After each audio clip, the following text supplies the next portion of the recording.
director of the Out and Alley Youth Theater. We are a troupe of artists who use theater to share our stories, build community, and address issues of social justice. We manage this space for Waterloo Creates in exchange for being able to use it basically anytime nobody else is using it.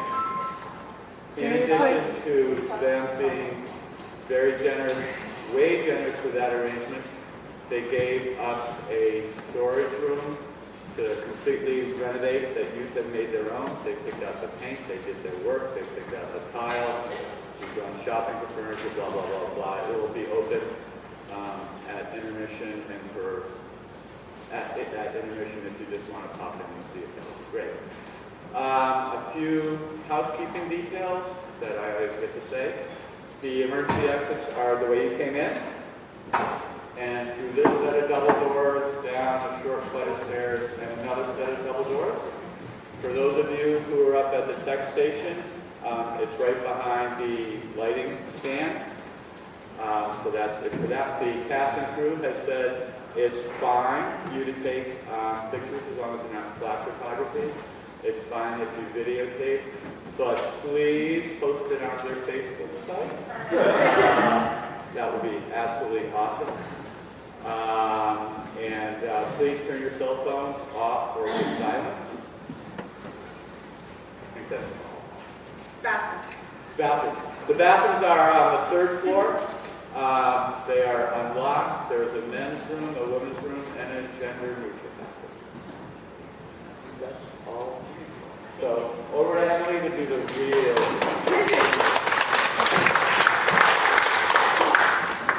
I'm not as good. I have to have the notes on my cell phone. So welcome to the Recycled Shakespeare Company's performance of Two Gentlemen of Verona. As I said, I'm Emily Fournier. I am the producer and co-founder of the Recycled Shakespeare Company. RSC is in its third season, and this has been our season. I can't even say enough of what has already happened. And if you look in your program, there are so many upcoming events all the way posted through to the end to October. So please take that page home and mark your calendars and put it on your fridge so that you don't miss any of our productions. They're all free to the public, but we always are accepting donations if you would like to make one. We are a not-for-profit community theater. Our cast is, which specializes, I should say, in Shakespearean theater. Our cast is made up from local enthusiasts, and anyone who wants a part gets a part. So if you have ever wanted to be in a play or even have the slightest thought of, maybe this might be fun, please check out our Facebook page and find out audition information. We're always looking to expand our cast. You don't have to have any experience to be part of our productions. We value recycling, and many of the props and costumes that you'll see today are made out of recycled or repurposed materials for the use of stage. Today's show is Black Box Theater. If you haven't noticed, there's no set. This is a type of theater that we are trying out for the first time, which requires minimal set, and it asks the audience to use their own imaginations, to kind of like you would while reading a book or listening to a radio show. This is, like I said, our first time doing this kind of experimental theater, and we're eager to share it with you. There are some organizations and people I would like to thank before we continue. And of course, Waterville Creates an Allied Youth Theater for allowing us to rent this beautiful stage. Fairfield United Methodist Church for donating rehearsal space to us. I want to thank our cast and crew for their dedication to this performance. None of these people, as I already said, well, I don't know if I said it, but none of these people are professional actors. They're all local enthusiasts who have full-time jobs and families or school to attend as well throughout the day. And they all come from different walks of life and different levels of experience on the stage. I would also like to congratulate Jacob Sutton on his first experience directing. So at this time, I would ask you to please make sure your cell phones are silent and enjoy the show.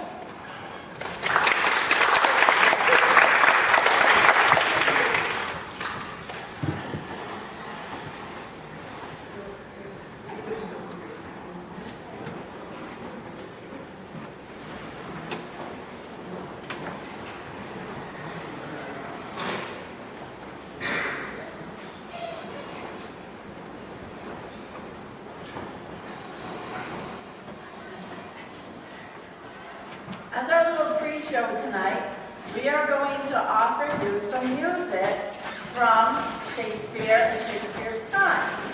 Now, our friend Maureen here had an idea. She made a bucket list when she retired, and one of the things was to learn to play the piano, and another to act in a Shakespeare play, and another to hang out with some really crazy people.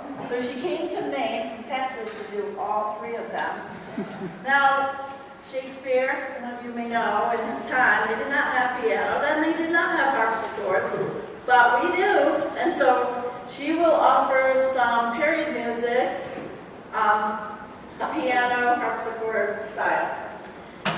We, these lovely ladies and I, will sing a few songs that come from Shakespeare's plays. Now they did sing in Shakespeare's plays, but no record of the music remains. We do, however, have words, and we have really creative people all through history who have made music. And so we've chosen a few, and we will perform them for you. Before we do, though, I just want to say one thing. It's not in our program. If any of you are interested in some more really awesome Shakespeare stuff, go up to the Colby Art Museum and see their show of expressionists that are all on Shakespearean themes. And on July 10th, Go on July 10th. go on July 10th, because some of this company will be there performing some of the scenes and songs from those plays. So there. So we will start with a piece that comes from The Tempest.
Oh, mistress mine, where are you roaming?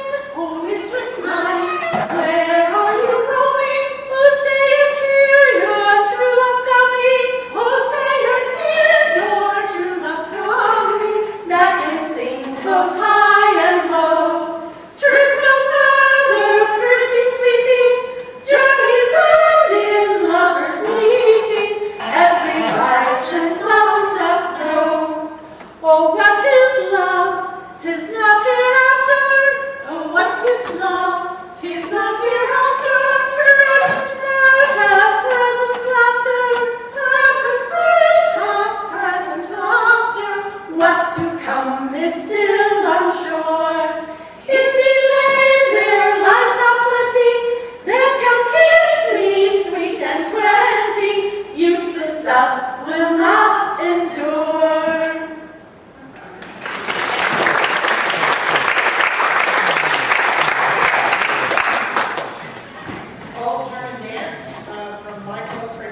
Thanks, Charles.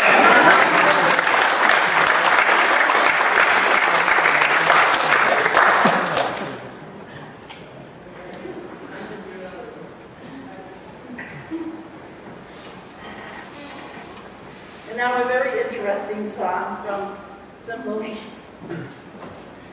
Listen well.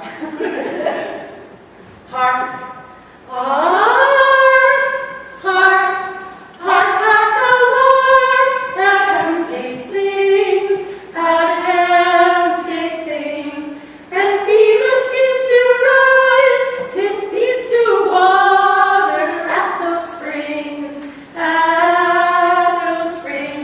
where chalice flowers lie, and winking merry bells begin to ope their golden eyes, with everything that pretty is my lady sweet. Arise, arise, arise, my lady sweet, arise, with everything that pretty is my lady sweet. Arise, arise, arise, my lady sweet, arise.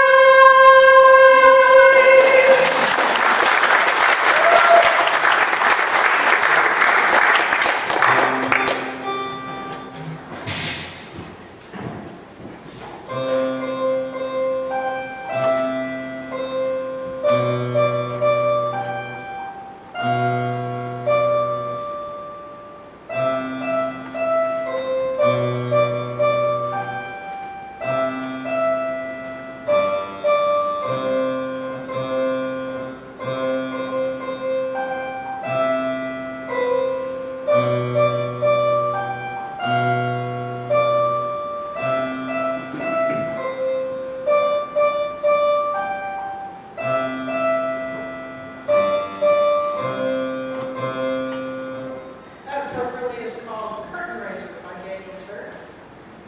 So sit back, everyone, and y'all enjoy the show. I am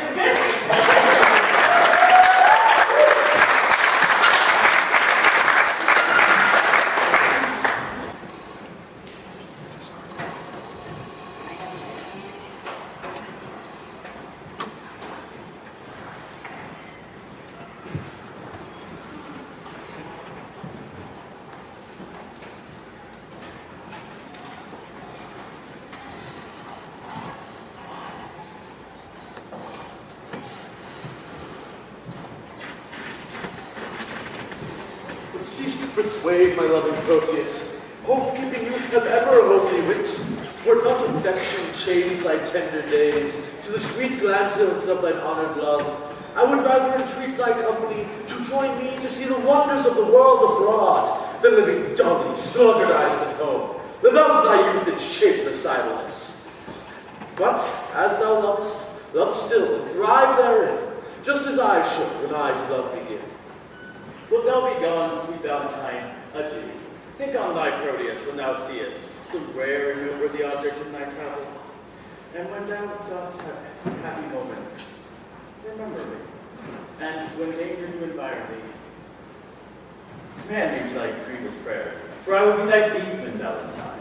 And upon some love book, pray for my success. Upon some book of love, I will pray for thee. That's from some shallow story of a deep love, how young Leander crossed the Hellespont. That is a deep story of a deeper love, for he was over shoes in love. That is true, for you are over boots in love, and yet you never swam the Hellespont. Nay, give me not the boots. Nay, I will not, for boots thee not. What? To be in love, where scorn is but with groans, coy looks with heart-sore sighs, one fading moment's mirth with 20 watchful, weary, tedious nights. If haply won, perhaps a hapless game. If lost, why then a grievous labor won. However, but a folly bought with wit, than wit by folly vanquished. By your circumstance you call me fool. So, by your circumstance, I fear you'll prove. 'Tis love you call it. I am not love. Now, but love is your master, for he masters ye. And methinks one who is so yoked by a fool shall not be chronicled for wise. But writers say, It is in the sweetest thought that the eating canker dwells, and so, in love, inhabits the finest roots of all. And writers say that the most forward blood is eaten by the canker ere it blow.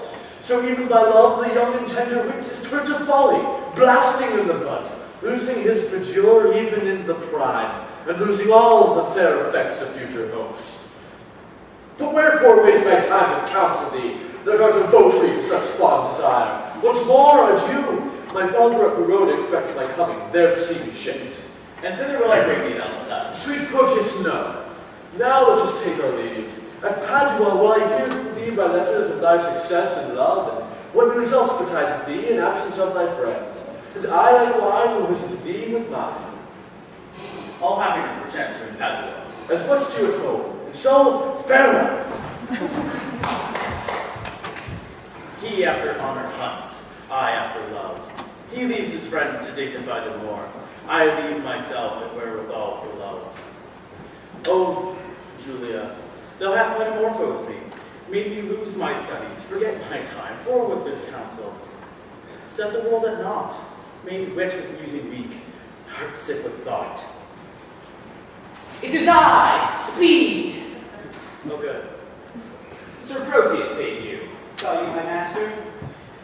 He went that way, there to see his father shipped. 20 to 1 then, and he shipped already. I have played the sheep in losing him. The sheep very often stray while their master is away. You conclude my master a shepherd, then I a sheep? I do. Well, then my horns are his horns, whether I wake or sleep. Very silly answer, in love and sheep. This proves me a sheep. And thy master a shepherd. Nay, that's I can deny by a circumstance. It'll go hard, but I'll prove it by another.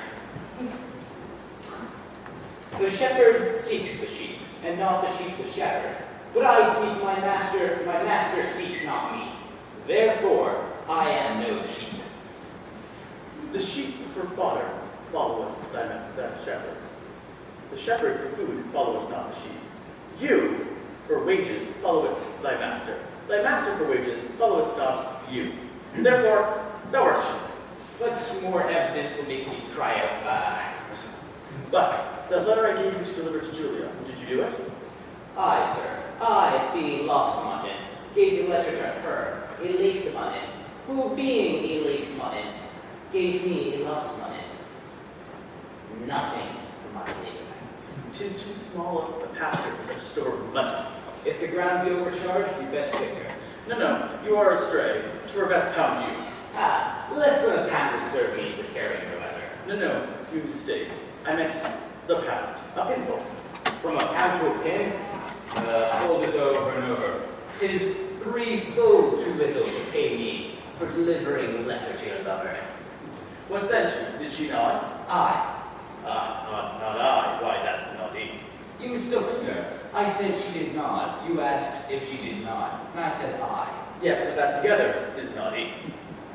You have taken the pains to put it together. Take it for your pains. No, you may have it for delivering the letter.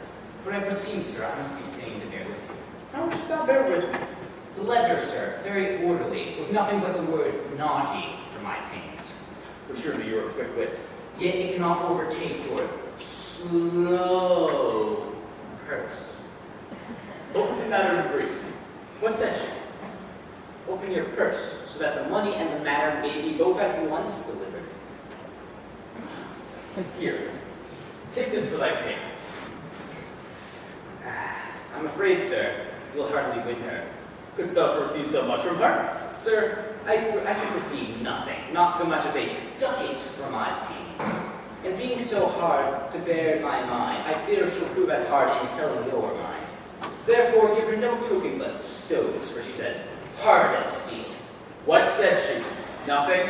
No, not so much as a take this for thy pains to testify for your bounty. But I thank you, for you have pestered me, and a record will wear off. Henceforth, carry your letters yourself, for I shall commend you to my master. You should get to the ship, for it cannot wreck heavy vehicle, being destined for a drier death on land. I must go send some other messenger. I fear that Julia would not deign my lines, coming from such worthless a post.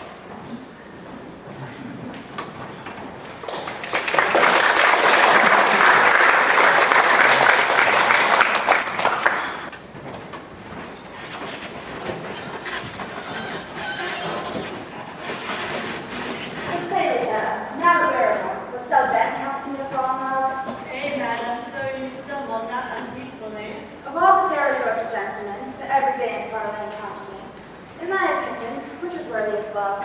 Please, you repeat their name. I'll show my mind according to my shallow, simple skills. What thinkest thou of the fair Sir Eglamour? As of a knight, well-spoken, neat and fine, although you would, he never should be mine. What thinkest thou of the rich Mercatio? Well, as well fills himself so-so. What thinkest thou of the gentle Proteus? Lord, to see what folly reigns in us. How now? When was his passion in his name? Pardon, dear madam, this is passing shame, that I, unworthy body as I am, should censure such unlovely gentlemen. Why not a Proteus as well the rest? And thus of many, I think him best. Your reason? I have no other but a woman's reason. I think him so, because I think him so. And wouldst thou have me cast my love on him?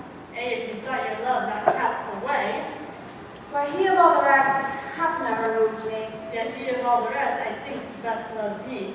His little speaking shows his love but small. Fire and the closets get burned most of all. They do not love, they do not show their love. Oh, they love least let men know their love. I would I knew his mind. Refuse this paper, madam, To Julia, say, from whom? that the contents will show. Say, who gave it thee? Ah, Valentine's Day, but I think from Sir Proteus, he would have given it to you, but I, being the way, in your name received it. Pardon the fault, I pray. Now by my modesty, a goodly broker, dare you to harbor wanton minds, to whisper and conspire against my youth? 'Tis an office of great worth, and you an officer fit for the place. Here, take this letter, see if he return, or else return no more to my sight. Thus let's be more than hate, Will you be gone? that you may ruminate.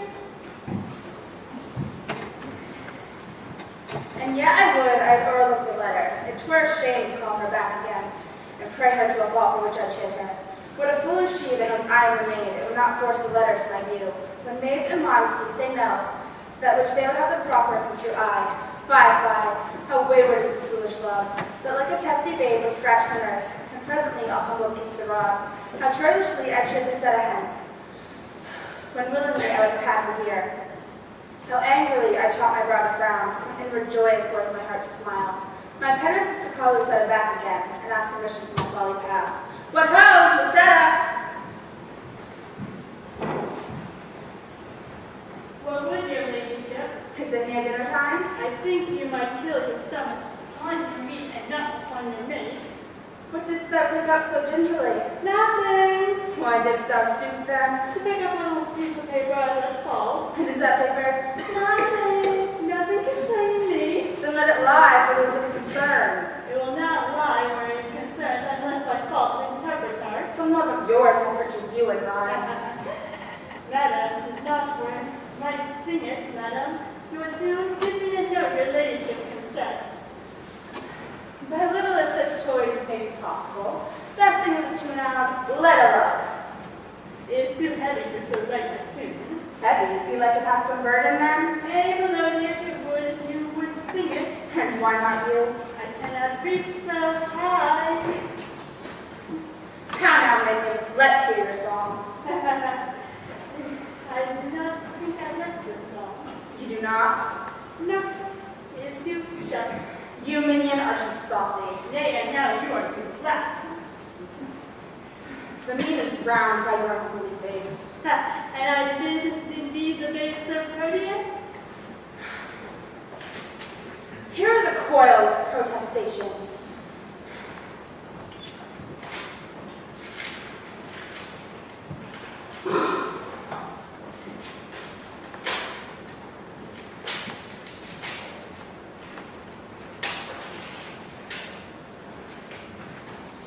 Let the papers lie, fingering them to anger me. And so she's trying to be angered with another letter.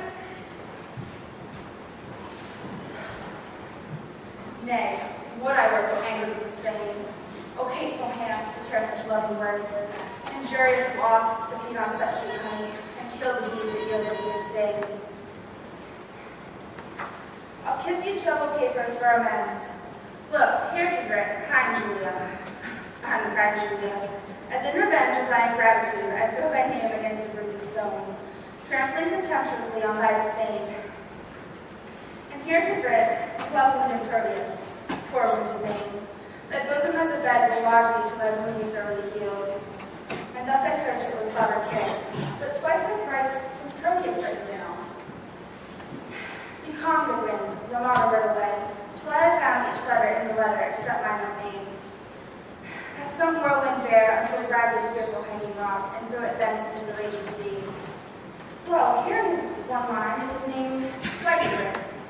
Poor, forlorn, courteous, passionate courteous, to the sweet Julia, that I'll tear away.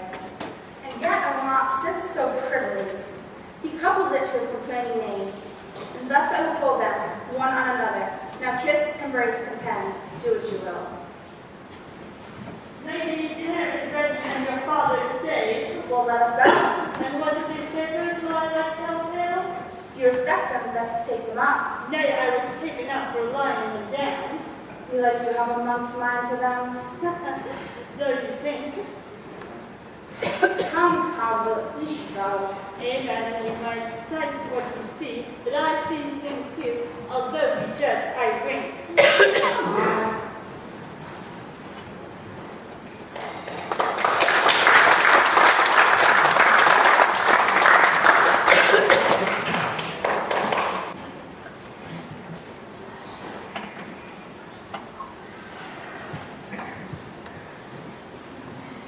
Tell me, Pantheon, what side of talk was that wherewith my brother held you in the cloister?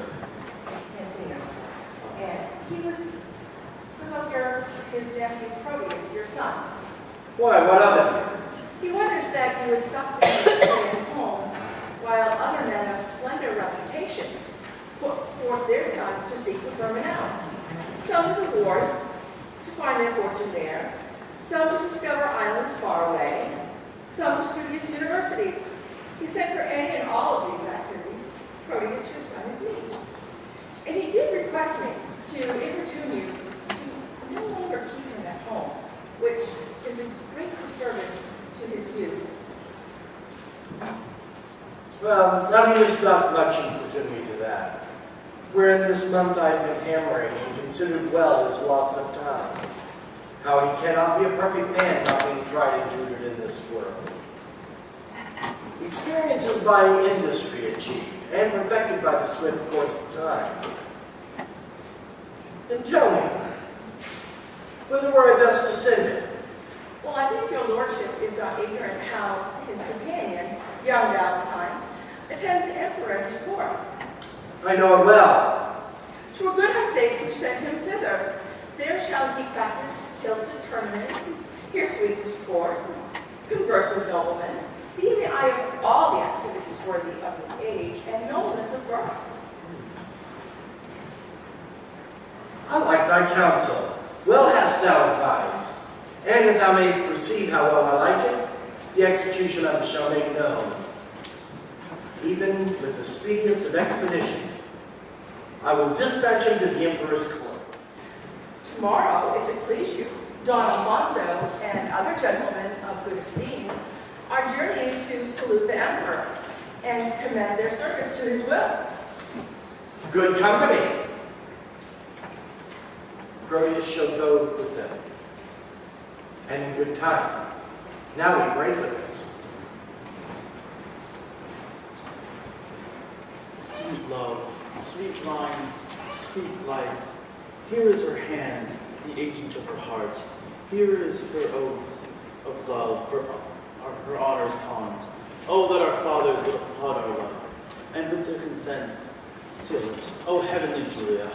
Ha! How now? What letter are you reading there? 'Tis nothing but a word or two from Valentine, sent to me from a friend. Ha! Lend me the letter that I may see what news. There is no news, my lord, just that he tells me how happy he is to take the graces of the emperor, wishing me partaker of his happiness. My will is something sorted to his wish. Muse not that I suddenly proceed. For what I will. There the end. Thou shalt spend some time with Valentinus in the emperor's court. What maintenance from his friends he receives, like exhibition thou shalt receive from me. Be in readiness tomorrow to go. Not excuse it not, for I am danger. Be in readiness tomorrow. My lord, I cannot be so soon provided. Please you, deliberate a day or two. What thou needest shall be sent after thee. No more to stay. Tomorrow you must go. Come, Parthenon. You will hasten him on his exhibition. It's Pindino, sir. Pindino. Thus have I shunned the fire for fear of burning, and drenched in the sea where I am drowned. I fear to show my father Julius letter, fearing he would take exception to my love, and by the excess of my own excuse, he has accepted most against my love.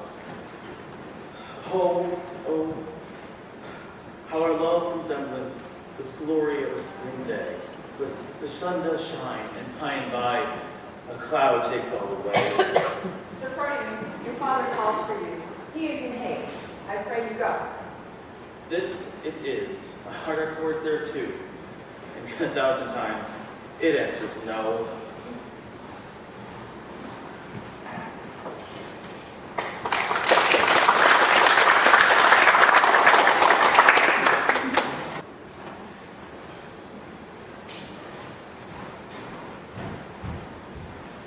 Oh, sir.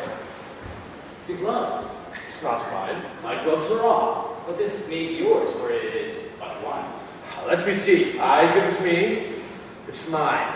Sweet ornaments the decks a thing divine.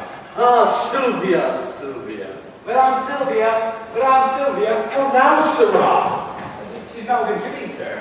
Why, sir, who bade you call her? Your worship, sir, or else I mistook. Well, we'll still be too forward. At last I was chidden for being too slow. Go to, sir. Tell me, do you know Madame Sylvia? She who your worship loves? Why, how know you that I am in love? Married by these special marks. First, you have learned like Sir Proteus to wreathe your arms like a male content. To relish a love song like a robin redbreast. To walk alone like one who had the pestilence.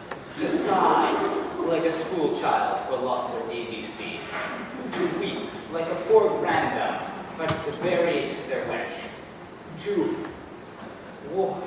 When you were wont, you laughed like the crow of a rooster. When you walked, it was like one of the lions.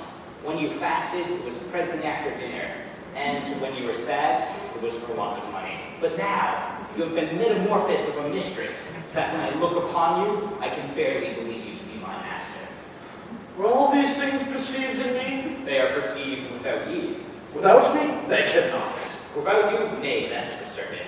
For without you were so simple, none else would. And you are so without these follies that they are within you and shine through you like the water in a urinal, so that every eye that gazes upon you is but a physician to comment on your malady. But tell me, sir, do you know my Lady Sylvia? She who you gaze upon as she sits at supper? Hast thou observed that? Even she, I mean. Why, sir, I know her not. Dost thou know her by my gazing on her at supper, and yet knowest her not? Is she not hard favored, sir? Not so fair, boy, as well favored. Why, sir, I know that well enough. Why, what dost thou know? That she is not as fair as, of you, well favored. I mean that her beauty is exquisite, but her favor infinite. That is because one is painted, and the other out of all count. How painted, and how out of count? She is so painted to look fair, that all men who look upon her cannot count of her beauty. How esteemest thou me? I account of her beauty. That's because you never saw her, ever since she was deformed. How long has she been deformed? Ever since you loved her. Well, I have loved her ever since I saw her, and still I see her beautiful. That's because when you love her, you cannot see her. Why? Because love is blind. Oh, if only you had my eyes, or your own eyes with the lights within them that were so fast to chide Sir Proteus for going unguarded. What should I see then? Your own present folly and her passing deformity. For a man being in love cannot see to garter his hose, and you being in love cannot see to put on your hose. Belike, boy, then you are in love. For last morning you could not see to wipe my shoes. sir, I was going to my bed, and I thank you for swinging me for my love, so I can be the vulgar to chide you for yours. In conclusion, I stand affected to her. I wish you were set so your affection could cease. Last night, she enjoined me to write some lines unto the one that she loves. And have you? I have. And are they not lamely writ? No, boy, but as well as I can do them. Peace, here she comes. Oh, excellent motion, oh, exceeding puppet, now he will interpret to her. Madam and mistress, 1,000 good morrows. Good eve, good even. That's a million of manners. Sir Valentine and servant, to you 2,000. He gives her interest, and she gives it in return. As you have enjoined me, I have written some lines unto that secret nameless friend of yours, which I was much unwilling to proceed in, but for my duty unto your ladyship. I thank you, gentle servant. 'Tis very clerkly done. No, trust me, madam, it came hardly off. For, being ignorant of to whom it goes, I writ at random, very doubtfully. Perchance you think too much of so much pains? Nay, please your ladyship command, or it's 1,000 times as much. And yet... A pretty period. Well, I guess the rest, and yet I will not name it, yet I care not, and yet take this again, and yet I thank thee, meaning henceforth to trouble you no more. And yet you will, and yet another yet. What means your ladyship? Do you not like it? Yes, yes, the lines are very quaintly written, but since unwillingly, take it again. Nay, take it. But, madam, they are for you. Yes, you read them at my request, but they are for you. I would have had them writ more movingly. Well, please your ladyship, I'll read you such another. And when you have, for my sake, read it over. If you like it so, if not, why so? Well, if it please me, madam, what then? Then take it for your labor, and so farewell. Oh, just unseen, unscrutable, invisible, as a nose on a man's face, as a liver vein on a steeple. My master sues to her, and she half taught her suitor. My master the pupil, to become the tutor. Oh, excellent device, was there ever better? My master being the scribe, to himself wrote the letter. How now, sir? What are you reasoning with yourself? Oh, nay, I was rhyming. 'Tis you who are doing the reasoning. To do what? To be a spokesman for Madame Sylvia. To whom? Why, to yourself. She moves you by a figure. What figure? A letter, I should say. She hath not writ to me. Why would she? Would she have made you write to yourself? Do you not perceive the jest? No, believe me. No believing you indeed, sir. But tell me, did you perceive her earnest? She gave me none except an angry word. Why, she hath given you a letter, Well, that's the letter I writ unto her friend. which in return should deliver to you, and there being an end.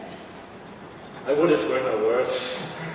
I'll warn you, 'tis as well.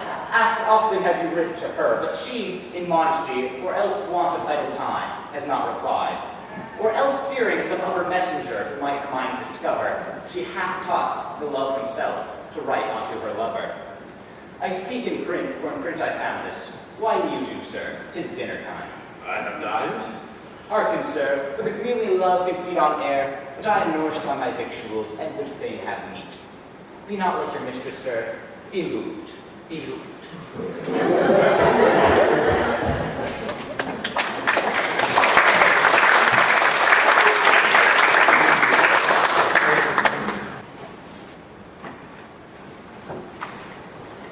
Have patience, gentle Julia. I must raise no remedy. Once I can, I will return. Return not, you'll return the sooner. Keep this remembrance for thy Julia's sake. Well then, we'll make an exchange. Here, take you this. And seal the bargain with a holy kiss. Here is my hand, my true constancy.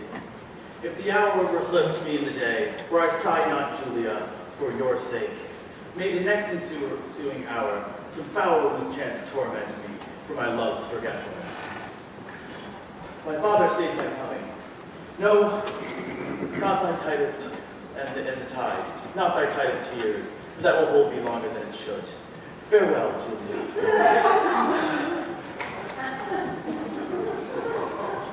What? Gone without a word? Aye, as true love should do, for it cannot speak. For love hath better deeds than words to grace it. Mr. Courteous, you are stayed for. Go, I come. This parting strikes poor lovers dumb.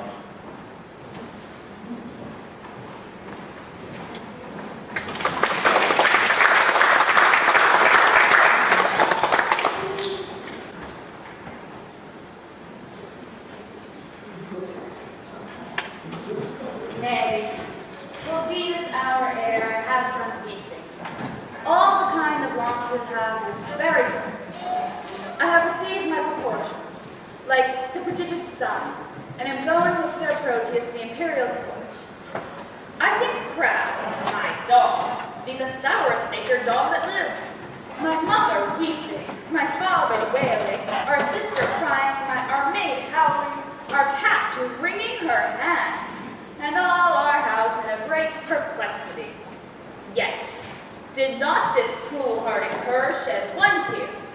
He is a stone, a very pebble stone, and hath no more pity in him than a dog. A Jew would have wept to have seen our parting. Why, my grandam, having no eyes look you, wept herself blind at my parting. Nay, I'll show you the manner of it.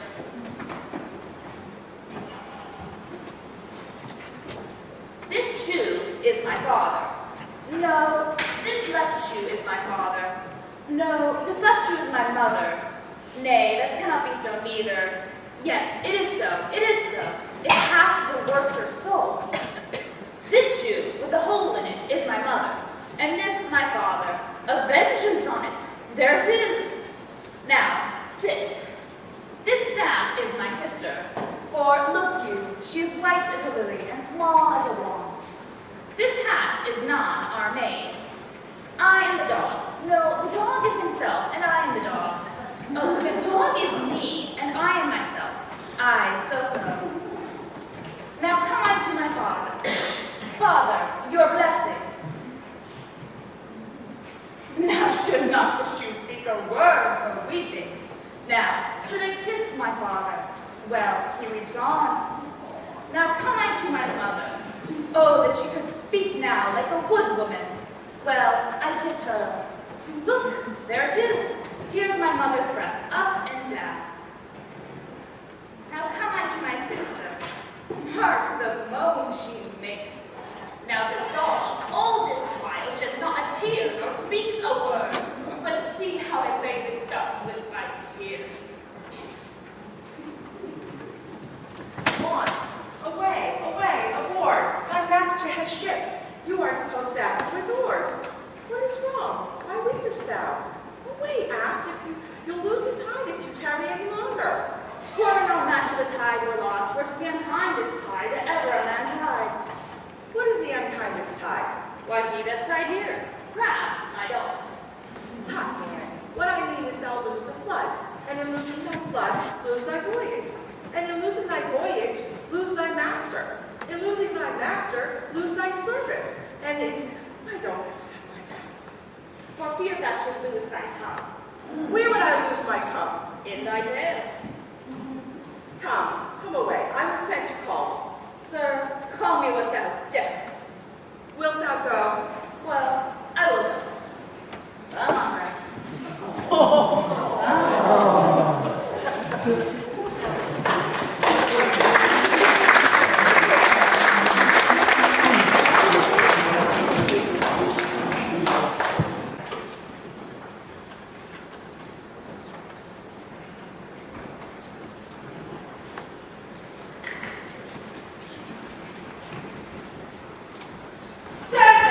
Mistress? Master, Sir Furio frowns upon you. Aye, boy, it's for love. Not for you. Of my mistress, then. For good if not. Oh, Furio. Hey, I didn't see you there. Servant, you are sad. Indeed, madam, I seem so. See you that you are not. Happily, I do. So do Count Prince. Well, so do you. What seem I that I'm not? Wise. What instance of the contrary? Your folly. And how cold you in my folly? I pulled into your jerkin. My jerkin is a doublet. Why then I'll double your folly. How? What, angry Sir Fairfield? Do you change color? Madam, give him leave. He is a kind of chameleon. That hath more mind to feed on your blood than to live in your air. You have said, sir. Aye, and done too, for this time. I know it well, sir. You always end ere you begin. A fine folly of words, gentlemen, and quickly shot off. 'Tis indeed, madam. We thank the giver. And who is that? It is yourself, madam. Sir Thurio borrows his wits from your ladyship's looks, and spends what he borrows kindly in your company. You spend word for word with me, I'll make your wit bankrupt. I know it well, sir. For you have an exchequer of words, and it appears that no other treasure to give your followers. For it appears that by their bare liveries that they live by your bare words. No more, gentlemen, no more. Here comes my father. Donna Sylvia, you are hardly set. Sir Valentine, your father's in good health. What say you to a letter from your countrymen of much good news? Why, I would be grateful to any happy messenger of events. Do you know Don Antonio, your countryman? I know him to be a gentleman of worth and worthy estimation, without desert so well reputed. Hath he not a son? I, my good lord, a son that well deserves the honor and regard of such a father. You know him well? I know him as myself, for from our infancy we have conversed and spent hours together. For I, being an idle truant, omitting the sweet benefit of time, to clothe mine age with angel-like perfection, yet hath Sir Proteus, for that's his name, made use and fair advantage of his days, his experience young, but his experience old, his head unknowed, but his judgment ripe, and methinks that from far behind his work, all the praises I now bestow, he's in feature and in mind. Beshrew me, if he make good on this, he is as worthy an empress's love as meet to be an emperor's counsel. Well, this gentleman has come to me with commendations of great potentates, and he plans to spend some time here a while. Methinks it is not unwelcome news to you, sir. Should I have wished a thing that had been he? Let's make haste. Anyways, Sylvia, I need to speak to you, as well as you, Sir Thurio. But Master Valentine, I need not cite you to him. I will send him hither presently. Mistress, this is the gentleman I had told you would have come along with me, had his mistress not held his eyes locked in her crystal looks. Belike she'd have enfranchised them on some other pawn for fealty? Nay, I think she holds them prisoners still. Then she should be blind. Pardon, he should be blind. And being blind, how could he see his way to find you? Why, my lady, they say love hath 20 pair of eyes. They say that love hath not an eye at all. To see such lovers, Thurio, as yourself, upon a homely object, love can wink. Have done, gentlemen. Here comes the gentleman.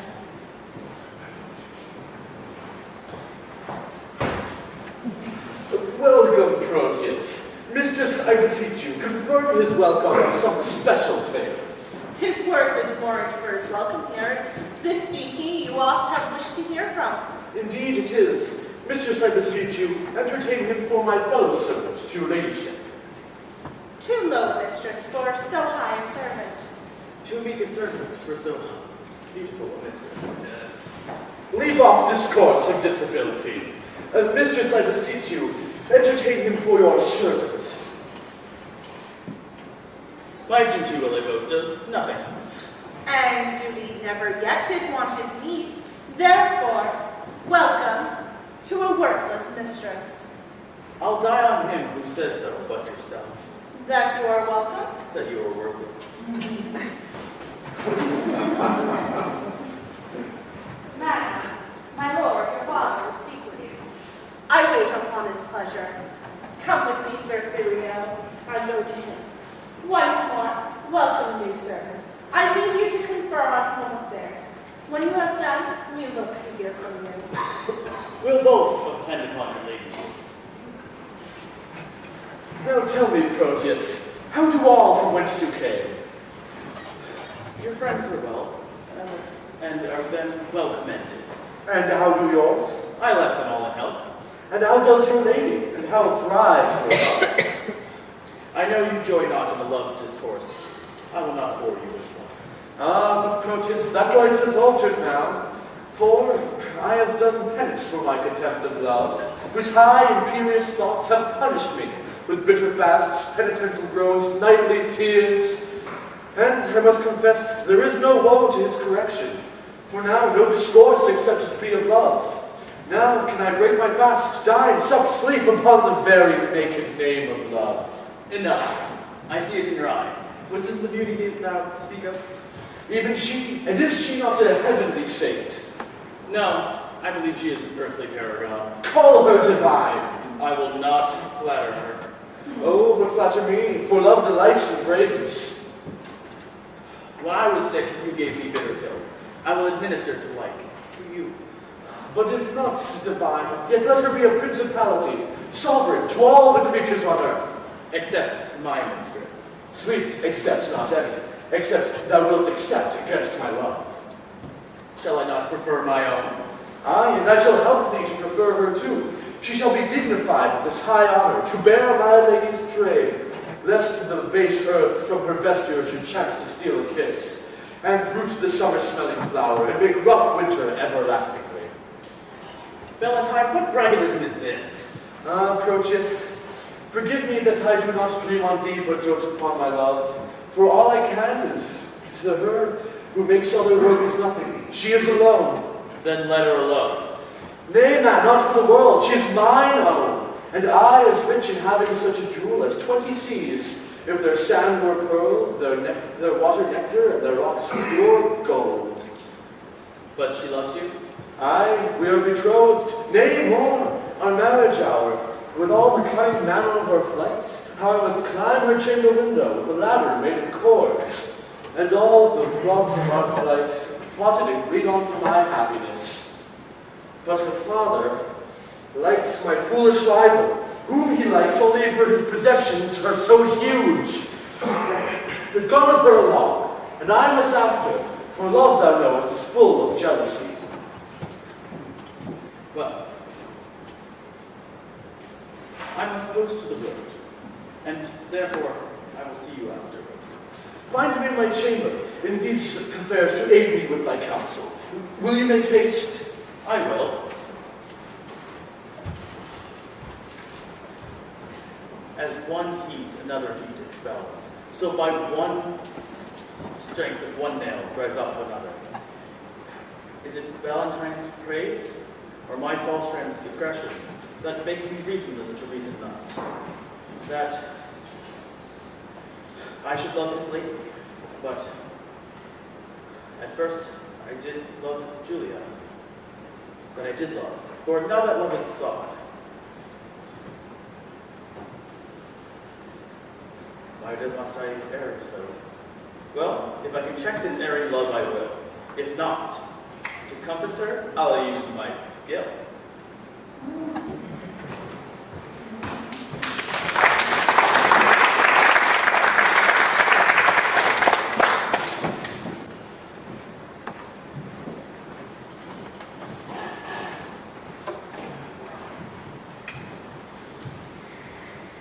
By my honesty wants, welcome to Paddle. Forswear not thyself, Shakespeare, for I am not welcome. I reckon this always, that a man is never undone till he be hanged, nor never welcome to a place till certain shots be paid, and the hostess say, well. Come on, you madcap, I'll to the alehouse with you. Wherefore shut up 5 pence one can get 5,000 welcomes. Now how did your master part from Madame Julia?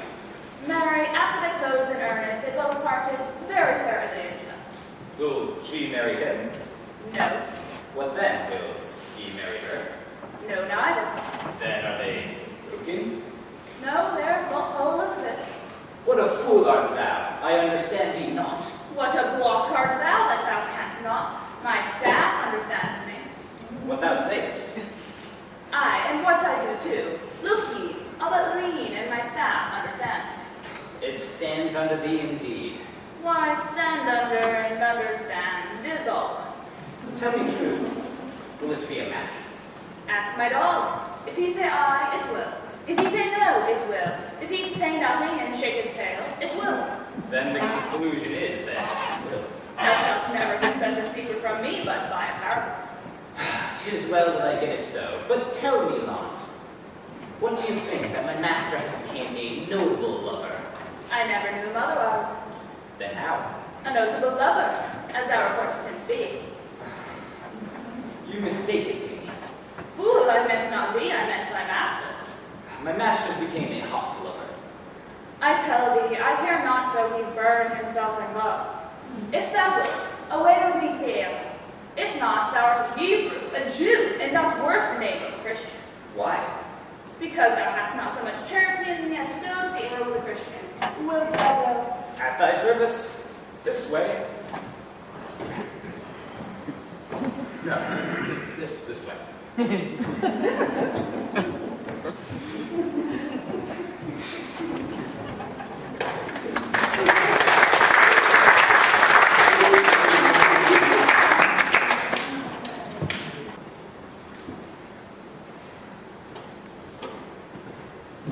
To leave my Julia, shall I be forsworn? To love fair Sylvia, shall I be forsworn? To wrong my friend, I shall be much forsworn. And even that power that gave me first my oaths did provoke me to this threefold perjury. Love bade me swear, and love bids me forswear. O sweet suggested love, if thou hast sinned, teach me, thy tempted subject, to excuse it. For at first I did adore a twinkling star, but now I worship a celestial sun. Unheedful vows made heedfully be broken, and he that wants wit, to resolve ill, to prove the wit, to prefer bad for better. Aye, fie, unreverend tongue, to call her bad, whose sovereignty thou hast offered with 20,000 soul-confirming oaths. Love bids me to this. For I will remember that my love for Julia is gone, because thinking that she is dead.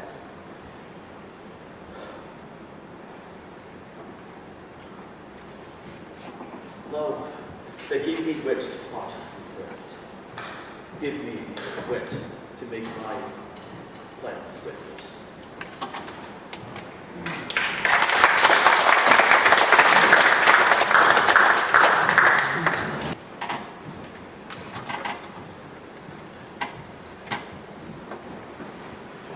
Constantly set up, Jackson girl. We're in a table where all my thoughts are visibly charactered and engraved. How by my honor may I take a journey to my lovely place? Alas, the way is wearisome and long. A true devoted pilgrim is not weary to measure kingdom with his feeble steps, and much less shall she that hath love's wings to fly. And when the flight is made to one so dear, of such divine perfection as so courteous. Better forbear till Proteus returns. Oh, knowest thou not his looks are my soul's food? Pity the dirt that I have pined in by longing for that food so long a time. Only knowing the ending touch of love, thou wouldst assume will kindle fire with snow. In doing so, thou wouldst seek to quench the fire of love with words. I do not seek to quench your love's hot fire, but to qualify the extreme rage, lest it burns above the bounds of reason. The more thou dancest up, the more it burns, but only the pastime of each weary step. And there all rests after much turmoil, a blessed soul doth in Elysium. But what happens when you go along? Not like a woman, for I prevent the loose encounters of lascivious men. Fit me with such weeds as may beseem a well-reputed page. Why then, madam, must you cut your hair? No, girl, I'll knit it up in silken strings. To be fantastic, and become a queer youth, then I shall show to thee. What faster, madam, shall I make your breeches? That fits as well as, tell me, good my lord, what compass will you wear your farthingale? I will compass thou best likest, Lucetta. You must needs have them with a codpiece, madam. Out, Lucetta, thou ill-favored. A round hose, madam, but don't work without a pin and drill on your codpiece to stick pins on. Lucetta, I thou thinkest is most mannerly. But tell me, girl, how will the world repute me for taking so unsafe a journey? I fear it may be scandalized. If you think so, then stay at home. Nay, that I will not. And never dream of the vanity, but go on your journey. Who better to displease when you are gone? Hopefully Proteus will be pleased with all. That is the least Lucilla of my fears. 1,000 oaths, an ocean of his tears, and instances of infinite love warrant me well at Proteus. All these servants of deceitful men. Base men that use them to such base effect. But truer stars do govern Proteus' birth. His words are bonds, his oaths are oracles.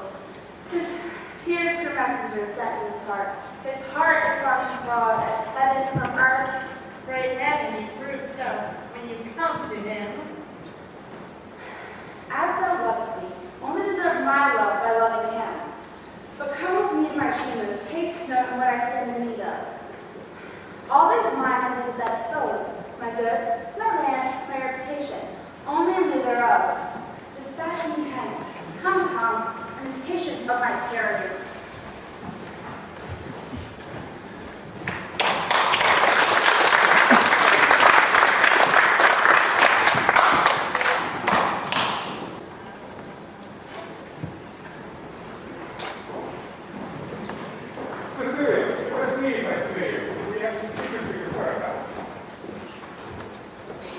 What's your will with me?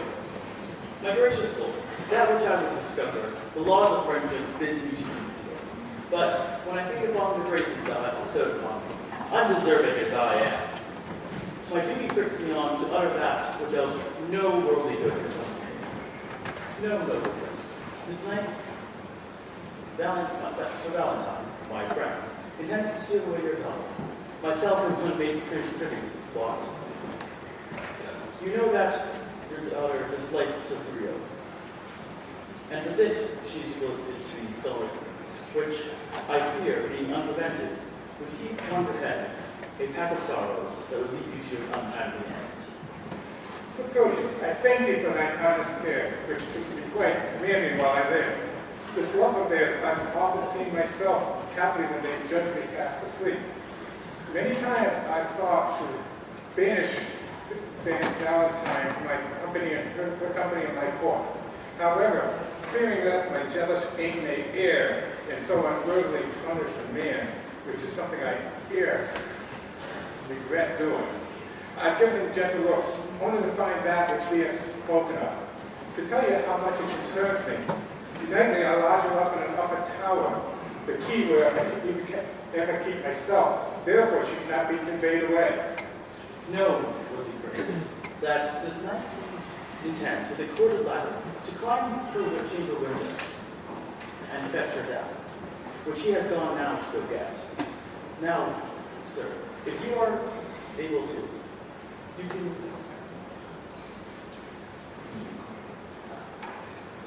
can make this discovery aimed at by confronting me with this, but do so cunningly that my discovery be not aimed at. In my honor, you should never learn I heard any of this from thee. Thank you. Adieu, my lord. Sir Valentine is coming.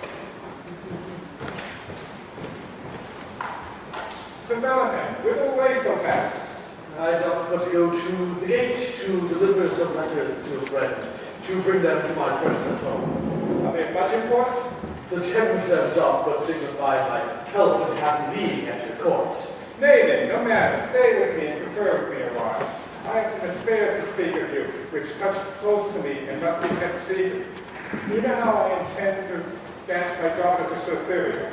I know it well, my lord, and sure the match were rich and honorable, he a gentleman of such worth, well deserving of wife as fair as your fair daughter.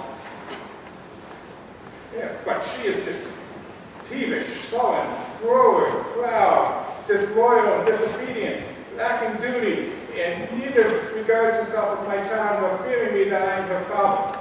This stubborn pride of hers has turned my love from her, and whereas I have been cherished in my old age with her childlike duty, I now do intend to take a wife and put her out for whoever will take her in, and let her wedding dower be of beauty, for she esteems neither me nor my possessions. What would your lord have me to do in this? There's a lady in Padua here who I have much affect, but it's been years since I've done courting, and I need to be tutored. I mean, what is the ways these days of courting? And how may I win their sun-bright eyes?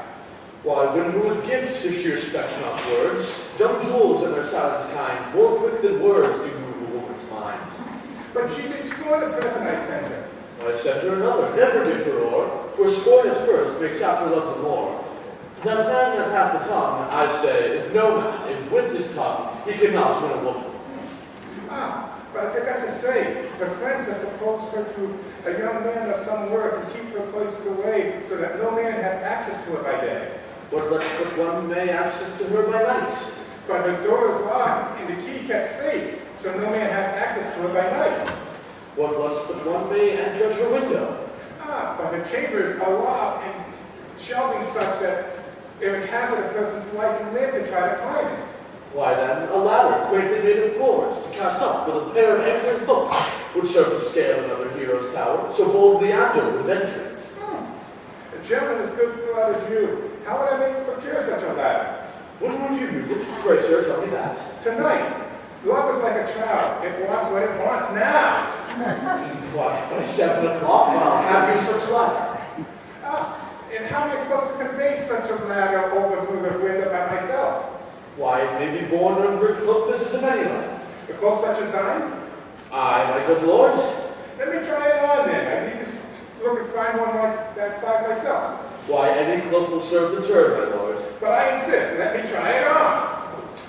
What's this? A letter? To Sylvia? Why, I'll be so bold as to break the seal myself. My thoughts still harbor with my Sylvian knighthood. Slaves they are to me that send them flying. Oh, could their master come and go as lightly, himself would lodge where senseless they are lying. My herald thoughts in thy pure bosom rested, while I, their king, that hither them importune, do curse the grace that with such grace hath blessed them, because myself do want my servants' fortune.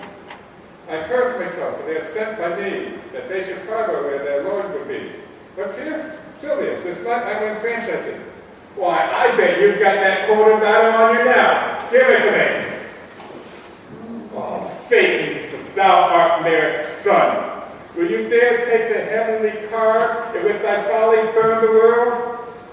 Overweening slave, bestow thy fawning smile on your equal mates, and be gone from here. Soon departure as king. I have given you all these favors only to find this from you? Why, I'll grant you just enough time so you may leave. But if you dolly around here any longer than absolutely necessary, my wrath shall far exceed all the love I've shown thee and my daughter, and this coated rope of yours shall turn into your noose.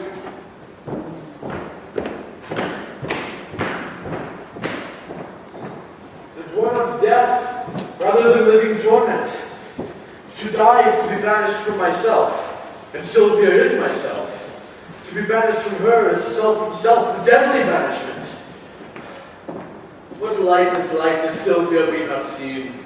What joy is joy if Sylvia be not by? Unless it is to think that she is by, and feast upon the shadow of perfection.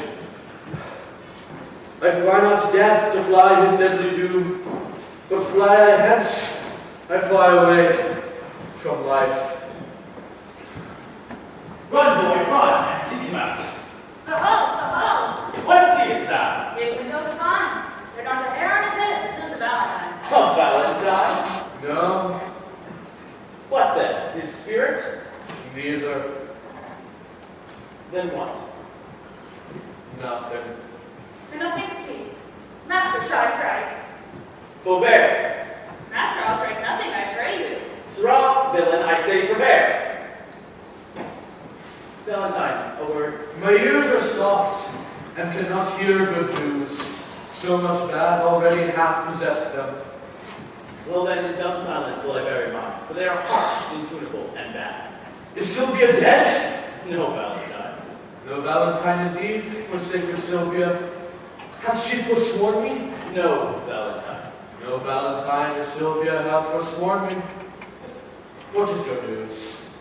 Sir, there's a proclamation that thou art banished. That thou art banished! Oh, that is the news. From here, from Sylvia, and from me, thy friend. Oh, I have fed upon this wall already, and excess of it shall make me surfeit. Does Sylvia know that I am banished? Aye, Valentine, and she has offered to do. With her tears she did at the Duke's feet charitably cry, and with that childish behavior, he became even more angry. For if you are found, you must die. No more, unless the next word thou speakest has some malignant power on my life. If so, I pray thee, breathe it in mine ear, as ending anthem to my endless dollar. Cease to lament what thou canst help, and study help what thou canst lamentest. Hope is a lover's staff. Go hence with it. For though love is here, and thou art hence, I will bring my letters for her to her. Come on, we must go to the North Gate, or by staying here, will abridge thy life. I pray thee, Lots, if thou seest my boy, bid him make haste and meet me at the north, the Swiss north, the North Gate. Go, Sir, and seek him out. Come, Valentine, let us go. Oh, my dear Sylvia, hapless Valentine. Go. I am but a fool. Look here. And yet I have the wit to think my master is a kind of a knave. But that all be one, if he be but one knave. He lives not now that knows me to be in love, and yet I am in love. But a team of horse shall not pluck that from me, nor whom 'tis I love. Yet 'tis a woman, but what woman? I will not tell myself. Yet 'tis a milkmaid, yet 'tis not a maid, for she hath had gossips. Yet 'tis a maid, for she is her master's maid and serves for wages. She hath more qualities than a Roger Spaniel, which is much in a bear Christian. Here is a catalogue of her condition. Imprimis, she can fetch and carry. Why, a horse can do no more. Nay, a horse cannot fetch, but only carry. Therefore she is better than a Jew. Item, she can milk. Look you, a sweet virtue in a maid with clean hands.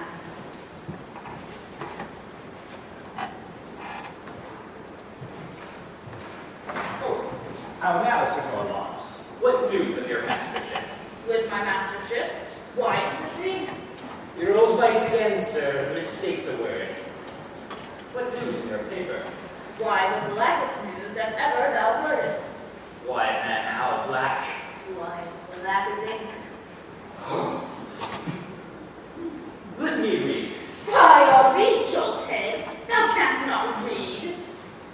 Thou liest, I can. I'll try thee then. Tell me this, who begot thee? Mary, the son of my grandfather.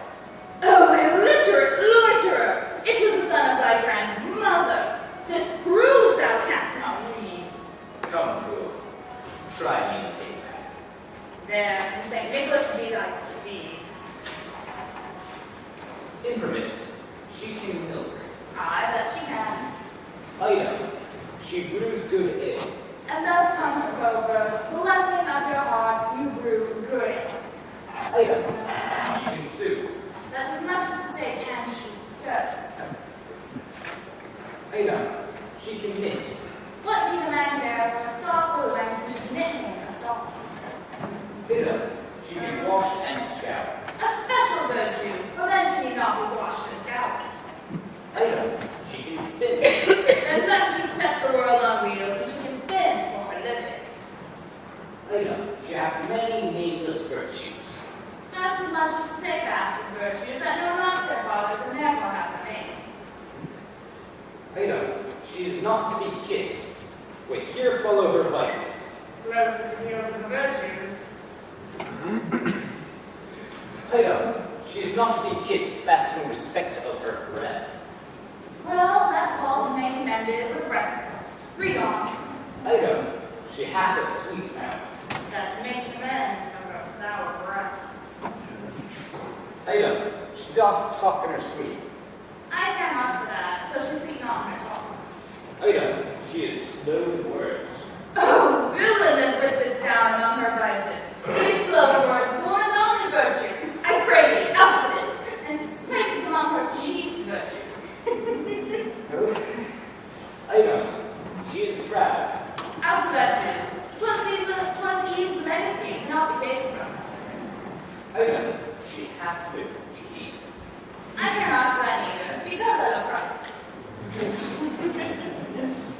Item, she is cursed. Well, the best is she hath no teeth to bite. Item, she will often praise her liquor. If her liquor is good, she shall. If she will not, I will. For good things should be praised. Item, she is too liberal. Of her tongue she cannot, for that is the ground she is slow of. Of her purse she will not, for that I'll keep shut.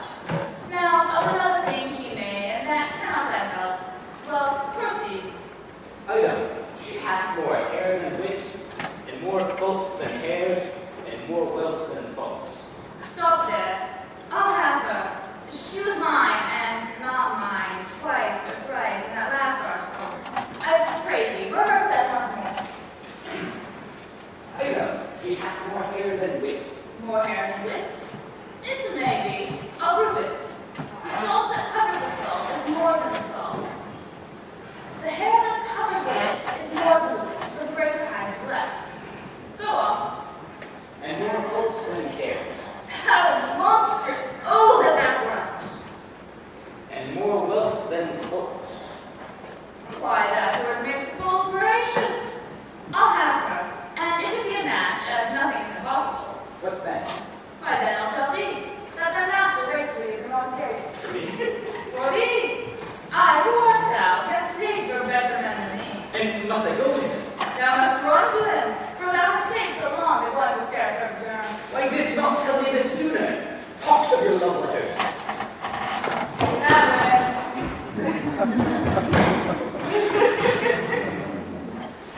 Now will he be swinged for reading my letter, an unmanly slave who thrusts himself into secrets.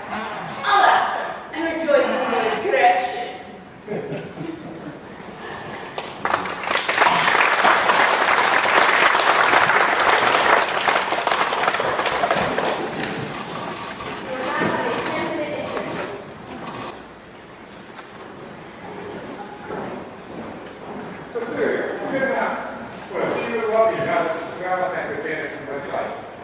Since his exile, she hath despised me most, forsworn my company, and railed at me. Thus I am desperate of obtaining. This love of hers is like a figure trapped in ice.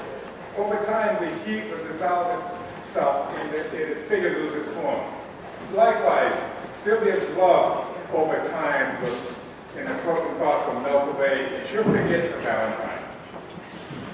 So Claudius, has your countryman opposed to our proclamation gone? Gone, my good lord. My daughter treats her going grievously. A little time, my lord, will kill that dream. Ah, so I believe, but not so thorough. Given the good conceit I have of thee, since thou hast shown some signs of good deserts, it thou be better to confer with thee. Will take, my good lord. Ah, you know as how I intend to effect a match between my daughter and Cytherea. I do, my lord. Yes, I do. And you also know how my daughter opposed my will on this. She did, my lord, when Valentine was here. And perversely, she persevered so. So what may we do to make Sylvia no longer love for Valentine, but love Cytherea? We must speak with her and dispraise Valentine with cowardice and or disdain. The things of woman holds in hate. Ah. Then, if I spoke to her She would think of it set in hatred. Why then, it should come from one who she believes is a friend of Valentine's. Then you must do it yourself. My good lord, that I am loath to do, for it is an ill office of a gentleman, especially against his very friend. Ah, but seeing that thou cannot advantage him with good words, thou cannot endanger him with slander. Thus the offices are different, and treated to you by a friend. You have prevailed, my lord. If I can do it, I will. But say that I dispraise Valentine. It would not follow that she will love Sir Theodore. And therefore, as you have won the love from him, lest it should rather be good to know, you must then provide upon it on me, which must be done by praising me as much as you inward dispraise Sir Valentine. And Proteus, we hear it upon Valentine's report that your love's friend votary cannot soon change and revolt. Thus, I would like to warn that you shall have access to Sylvia, and where she is so peevish, insolent, and melancholy, she will welcome a friend and use your wiles and your persuasion to make her hate Valentine and love Sir Thurio. If I can do it, my lord, I will. But you, Sir Thurio, are not sharp enough. You must lay line to tangle her desires. Tune a loving sonnet, full froth with serviceable vows. Aye, thus is a thing of heaven-bred poesy. Say that upon the altar of her love, you sacrificed your tears, your sighs, your heart. Write to your ink be dry, and with your tears moisten it again.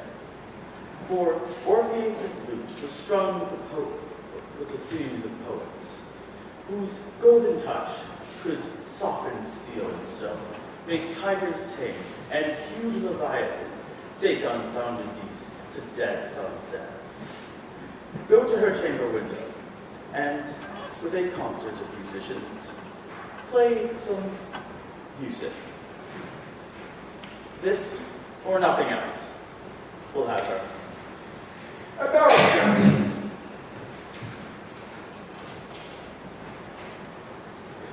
We'll wait upon your grace until after supper. Even now about it, our pardon thee. Excellent. All I wanted was something to eat.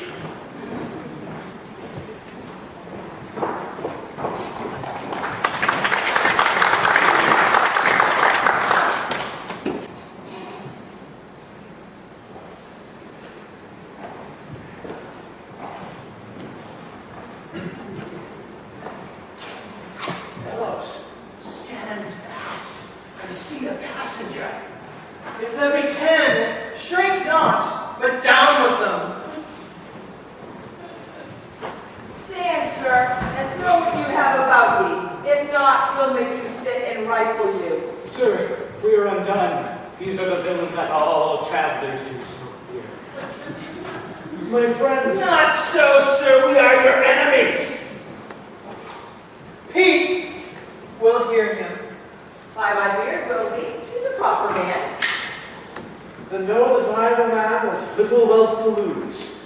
I own only these poor habiliments, of which if you should here to furnish me, you take the sum and substance that I have.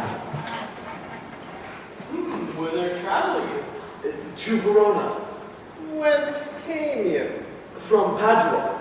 How long sojourned you there? Some 16 months, and longer might have stayed, had crooked fortune not thwarted me. What? You banished thence? I was. For what offense? For that which now torments me to rehearse. I killed a man, whose death I much repent, but I slew him manfully in fight, without false vantage or base treachery. Thy jester appears to not be sure of your tale, but if it were done justly so, why ne'er repent it? And you were banished for such a small offense. I was. My youthful travel therein made me happy if often I have been miserable. By the false scalp of Robin Hood's sapphire. This fellow be a king for us. Thatch it. We'll have him. Sirs, a word. Sir, you should join us. It's an honorable kind of behavior. Peace, Billy. Tell us this, have you anything to take to? Only my fortune. Well then, know that some of us are gentlemen, such as the wild fury of ungoverned youth, thrust from the governed awful man. Myself was from Verona, Maine, practicing to steal away a lady, in air and near unto the dew. And I, from Mantua, if for a gentleman who, in my mood, I stabbed into his heart. And I too, for such petty crimes as these, but to our purpose. We cite our faults that they may hold excused our lawless lives, and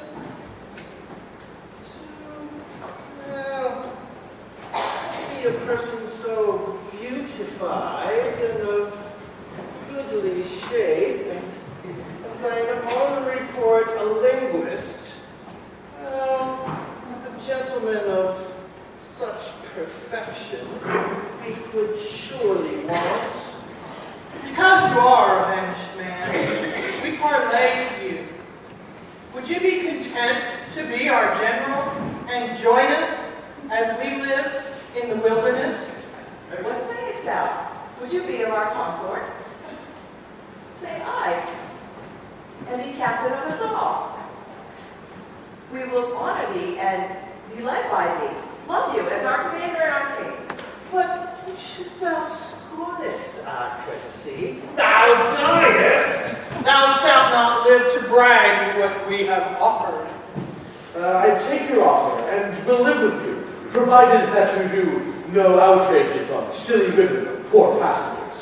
No, we detest such vile base practices. Come with us. We'll bring you to our crew, show you all the treasure that we've got, which, with ourselves, would be at your disposal.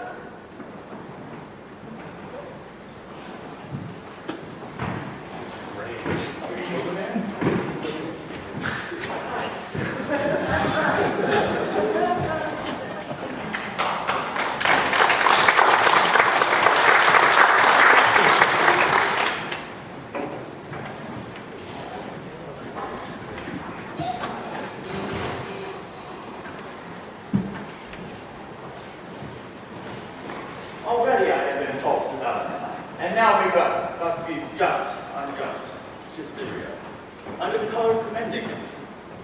For, if that's what my own words prefer. Well, when I talk to Sylvia, she bids me how I've been forsworn. Yet, Spaniel like, the more she scorns me, the more my love for her grows. But, here comes Thurio. To her chamber will we go, and play some beautiful music for her beautiful ear. I'm not purpose. Are there any forms? I am, for thou knowest, that lovely Greek dare not go. Aye, but I hope, sir, that you love not here. Oh, sir, but I do, or else I would be hence. Who? Sylvia? Aye, Sylvia, for your sake. I thank you for your own. Now, gentlemen, let us tune you to the last for a while.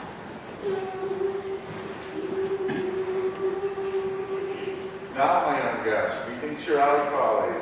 I pray you, why is it? Marry, sir, because I cannot be married. Come, we'll have you happy. I'll take thee where you can hear music and see the gentleman that you asked for. Will I hear him speak? Aye, that you shall. That to the music. Hark, hark. Is he among these? Aye, with peace, let's hear him. Miss Sylvia, what is she that all our sways command her? Holy, fair, and wise is she that heaven such grace did lend her, that she might admired be, that she might admired be.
false, Father. Oh, out of tune those strings? So false that he grieves my very heartstrings. You have a quick ear.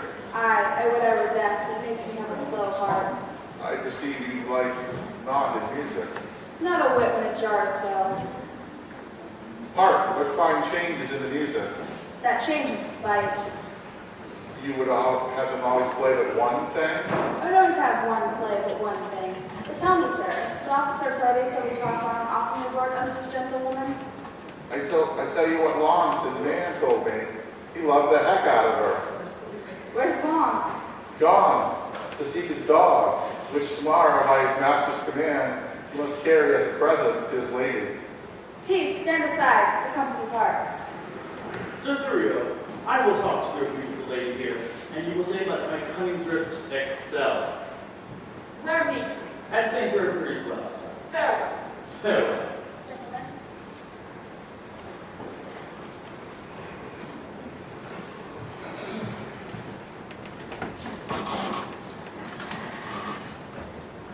Good evening to your ladyship. I thank you for your music, gentlemen. Who is that spake? One, my lady, who you knew his true heart. You would know him by his voice. Sir Proteus, as I take it. Sir Proteus and your servant, my lady, What's your will? that I might come to see yours. You have your wish. My will is even this, that presently you hie me home to bed, thou subtle, false, disloyal man. Thinkest thou I am so shallow, so conceitless, to be seduced by thy flattery, which hath deceived so many with thy vows? Return, and make thy love amends. For me, by this pale queen of night, I do swear, I am so far from granting thy request that I despise thee for thy wrongful suit, and by intend to chide myself, even for this time I spent in talking to thee. I'll grant you, lady. I did love a lady once, but she's dead. 'Twere false if I should speak it, for I'm sure she's not buried. Say that she be but Valentine, my friend survives, whom thou art witness I am betrothed. I wrong him with thy importunacy. I likewise hear that Valentine is dead. And so suppose am I, for in his grave my love is buried. Why, sweet lady, then let me pick it from the earth. Go to thy lady's grave and call her thence, or at the least in her sepulchre thine. He heard not that. Well, my lady, if your love be but a shadow of what you formerly were because of your love for Valentine, then vouchsafe me your picture, hanging in your chamber, for to that shadow will I make true love. I am very loath to be your idol, sir, though it'll do you well to worship shadows and adore false shades. Therefore, send to me in the morning, and I will send him. And so, farewell. As wretches wait for execution in the morn.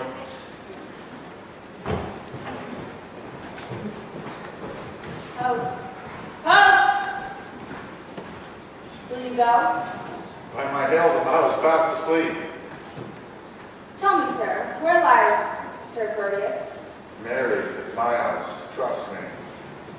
I think 'tis almost dead. Nay, but has spent the longest night the ere I watched, and the most heaviest.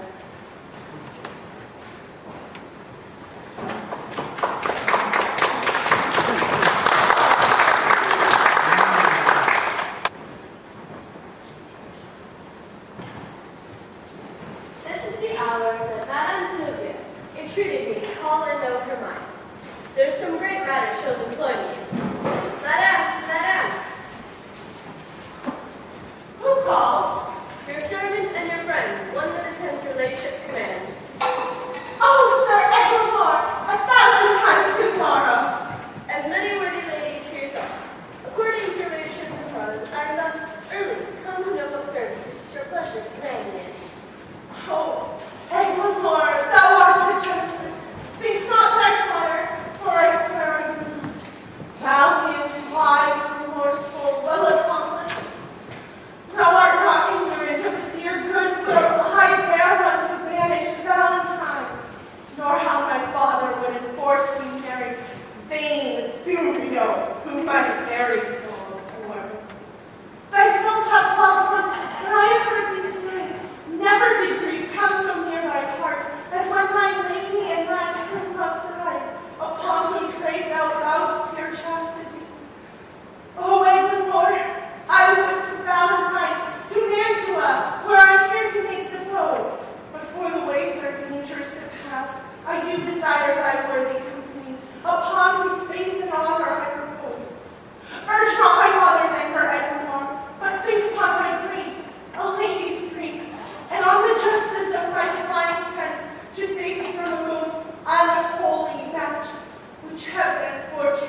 even though they purchased their place. I give consent to go along with thee, recking as little what betide with me. As much I wish all good be fortune. When will you go? This evening coming, Where shall I meet you? at Friar Patrick's cell, where I intend holy confession. I will not fail your ladyship. Good morrow, gentle lady. Good morrow, kind Sir Eglamour.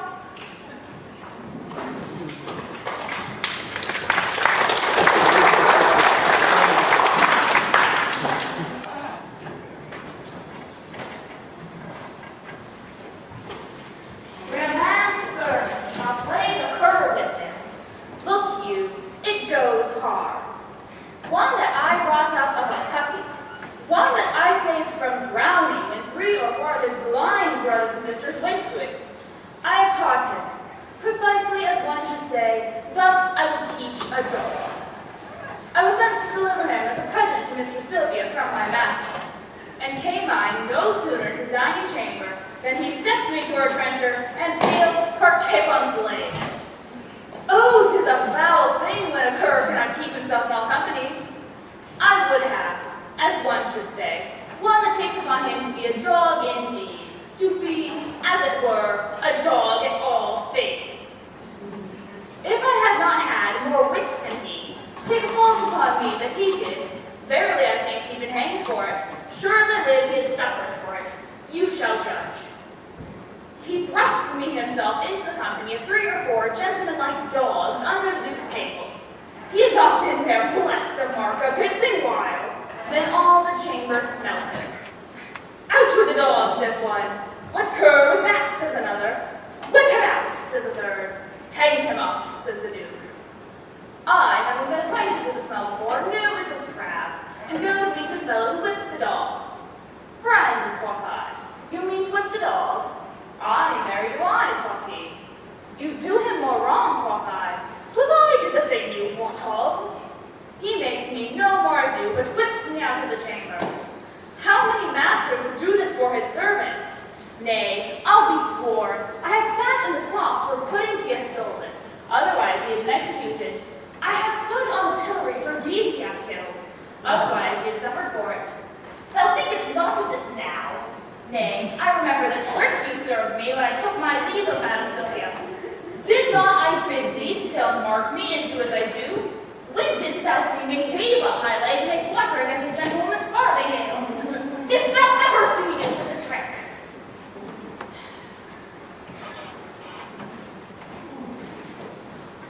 Sebastian is my name. I like you up. I will employ you presently. In what you please. I'll do what I can. I hope thou wilt. Oh, it's you. How now, you horse peasant? Where have you been these 2 days, loitering? Marry, sir, I carried Mistress Sylvia, the dog you bade me. And what said she to my little jewel? Mary, she said, your dog was a cur and tells you cur shanks is good enough for such a friend. But you gave her my dog. No, did I not? Here have I brought him back again. What? Does he hear this from me? Aye, sir, the other squirrel was stolen from me by the hangman boys in the marketplace. And then I offered her mine own, whom is a dog as big as 10 of yours, and therefore the gift the greater. Go back and get my dog, or ne'er again return unto my sight. So worthless a slave to be of mine. I quit. Come on. Sebastian, I have to obey. For you seem that you have good offer me fortune and truth. No, that for this I entertain thee. Now, take this ring and deliver it to Madam Sylvia. She loved you well who gave it to me. You like you love not her to give her token away? She is dead, belike? No, I think she lives. Alas. Why dost thou cry? Alas. I cannot choose but pity her. Why shouldst thou pity her? Because she loves you, and you love another. And she doesn't love you. Love can be so contrary. And that is why I pity her. Well, deliver that ring, and wherewithal this letter. There is her chamber window. That being done, hie you home to my chamber window, where thou wilt find me sad and solitary.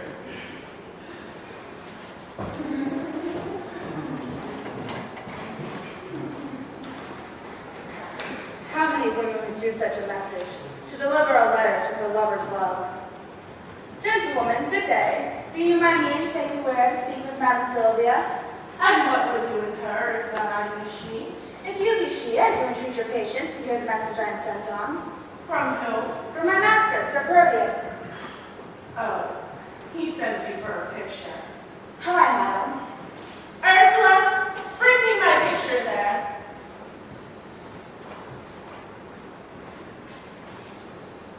Here, gently, you.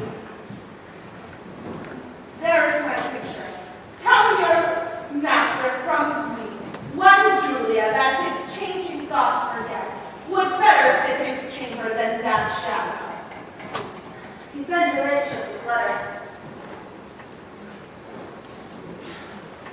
Tell your master I will not look upon his lines, for I know they are stuffed with protestations and newfound oaths, which he will break as easily as I tear his paper.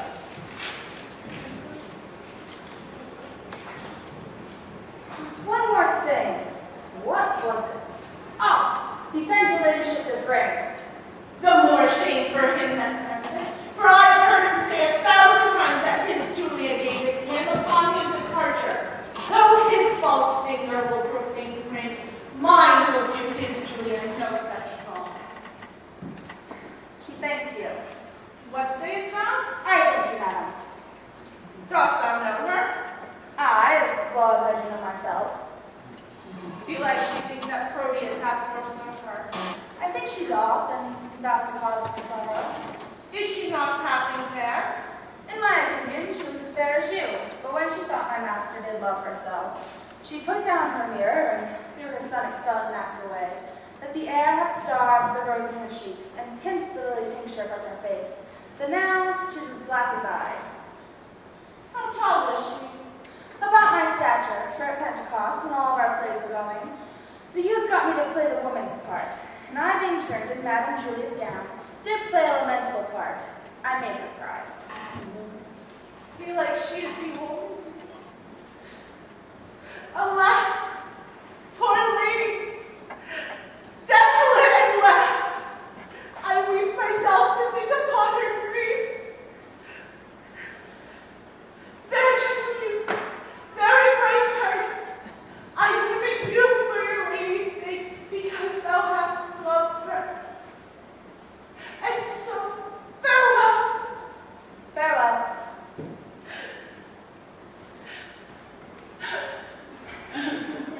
Here's her picture. Let me see.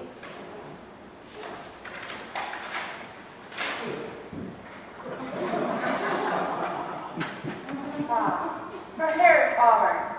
Mine's perfect yellow. Her eyes are gray as glass, and so are mine. Ah, but her forehead's low, and mine's is high. What does he find respective in her that I can make respectable in myself? I don't know. I don't know. Just don't know.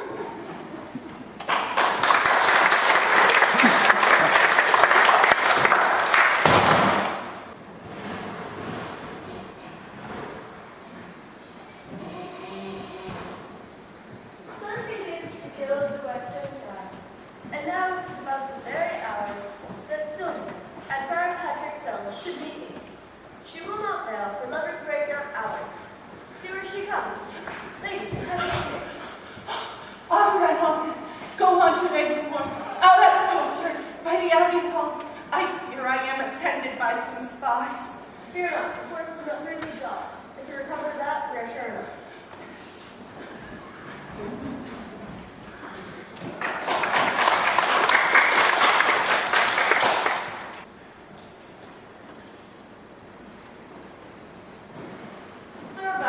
Sir Proteus, excuse me. What says Sylvia to my suit?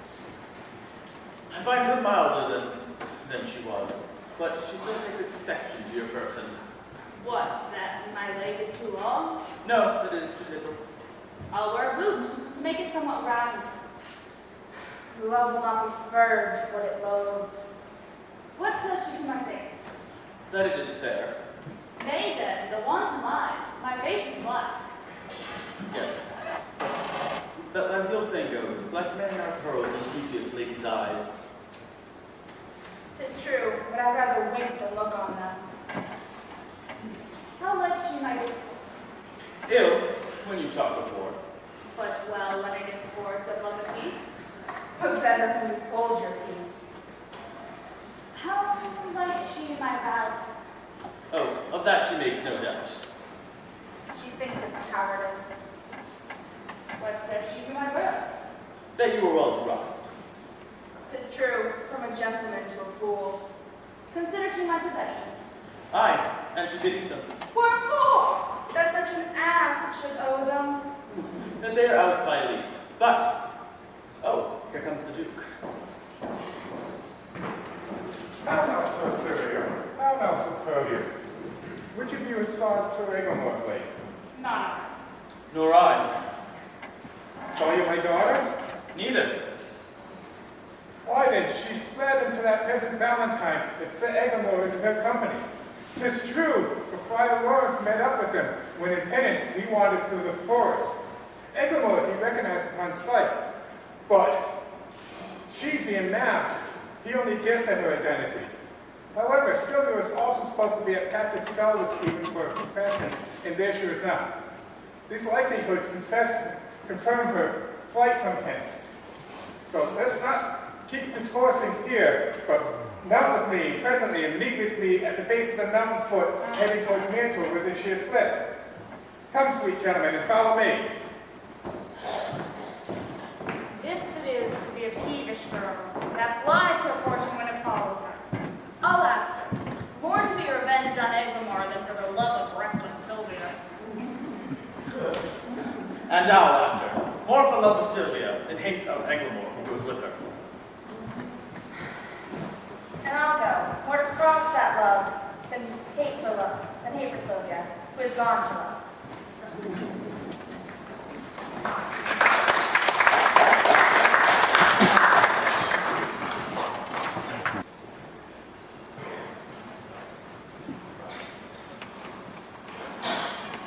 Come, have patience. We must take you to our captain. 1,000 more mischances than this have learned me how to brook this patient twain. Where's the gentleman who was with her? Being nimble-footed, he hath outrun us, but Moises and Valerius, they are after him. We'll take her to the west end of the wood. Our captain will be there. We'll go after him that's fled. Come, bring her away. Come, come. I must take you to our captain's cave. Fear not. He's a man of honorable mind and would not harm lawlessly a woman. Oh, Valentine, this I endure for thee.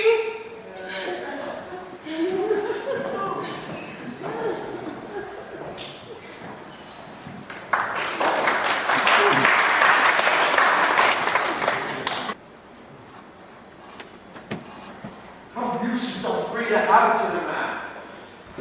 This shadowy desert, unfrequented woods, I better brook than flourishing peopled towns. Here can I sit, unseen of any, and to the nightingale's complaining tones tune my distresses and record my woes. O thou that dost inhabit in my breast, leave not the mansion so long tenantless, lest growing ruinous the building fall, and be good to none. Repair me with thy presence, Sylvia. Gentle nymph, cherish thy forlorn swain. What hallowing or stir is this today? For these are my mates, that make their wills their law, have some unhappy passenger in chase. They love me well, but I have much to do to keep them from uncivil outrages. Withdraw thee, Valentine, resistance here. Exactly. This my service I have done for you, my lady. For I will protect you from any man who will use you lawlessly. How like a dream is this I see here?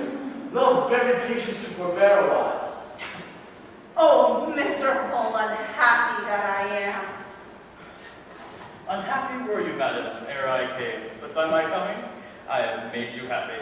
By thy approach, thou makest me most unhappy.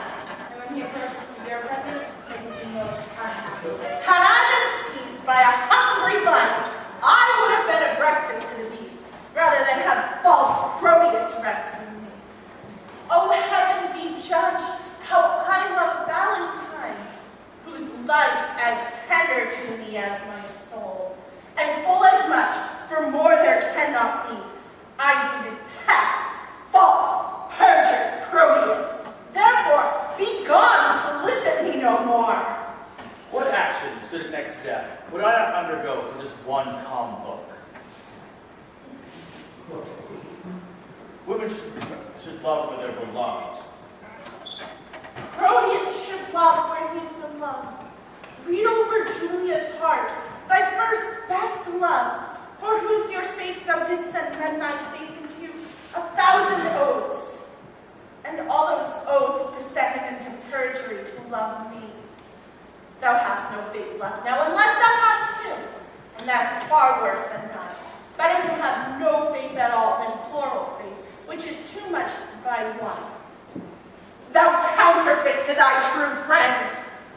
In love, who respects friends? All men but Proteus. If my calm words of love and affection cannot win her, then I'll woo you like a soldier at arm's length and force you. Oh, heaven! Force you yield to my desires. Ruffian, let go that rude uncivil touch, thou friend of an ill fashion. Valentine! Thou common friend that's without faith or love, for such as our friends now, treacherous man. Thou hast beguiled my hopes, not what mine eye could have persuaded me. Now I dare not say I have one friend alive, thou must disprove me. O time most cursed, of all foes that the friend should be the worst. My shame and guilt confounds me. I am sorry, Valentine. As ere I did commit. Then I am begged. Then death. And once again I do receive the honest. For he who by penitence is not pleased, is nor of heaven nor of earth, the eternal's wrath's appeased. And, that my love may appear plain and free, all that was mine in Sylvia I give to thee. Oh, me unhappy. Looks to the boy. Why, boy? Why wag? How now? Look up! Speak! Servants, I'll be fainting. My master sent me to discharge a ring to Madame Sylvia, which out of my neglect was never done. Where is this ring, boy? Here it is. This is it. Why, this is the ring I gave unto Julia. Oh, pray your mercy, sir. That is the ring you sent to Sylvia. Well, how camest you by that? Julia herself hath given it me, and Julia herself hath brought it hither. How? Julia? Oh, I'm in trouble, man. Yes. Behold her that gave aim to all thy oaths and entertained them deeply in her heart. Women change their shapes, and men their minds. Then men their minds, 'tis true. For if men were constant, they'd be perfect. But what is it that I may spy in Sylvia that I might not find in Julia with a constant eye? Come, come, a hand from either. Let me be blessed to make this happy close. 'Tis pity two such friends should be long foes. Ah, I have my wish forever, O heaven. And I mine. Surprise! Surprise! Surprise! There, forbear, I say. It is my lord the Duke. Your grace, you are welcome to a man disgraced, banished to Valentine. Sir Valentine! Yonder is Sylvia, and Sylvia's mine. Curio, give back or else embrace thy death. Do not come within the measure of my wrath. Do not name Sylvia thine. If once again Padua shall not behold thee. Here she is. Take but possession of her with a touch. I dare thee but to breathe upon my love. Sir Valentine, I care not for her. I hold him but a fool that would endanger his body for a girl that loves him not. I blame her not, and therefore she is thine. How degenerate base thou art, to make such means as thou hast done, and to give it up in such slight conditions. In honor of my ancestry, I do applaud thy spirit, Sir Valentine, and note thee that thou art a gentleman. Please know that I cancel all grudge, forgive all grief, repeal ye home again, with all thy merits, and take thou thy daughter Sylvia to be thy wife. I thank your grace, the gift hath made me happy.